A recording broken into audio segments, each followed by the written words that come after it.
બનાસકાંઠા જિલ્લામાં ભારે વરસાદની આગાહીને પગલે તંત્ર સતર્ક બન્યું છે।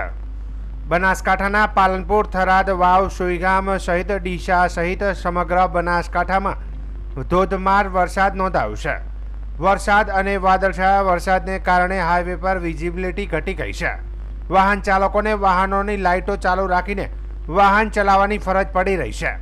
ત્યારે જિલ્લા વહીવટી તંત્રે તમામ અધિકારીઓને હેડક્વાર્ટર ન છોડવાનો આદેશ આપ્યો છે।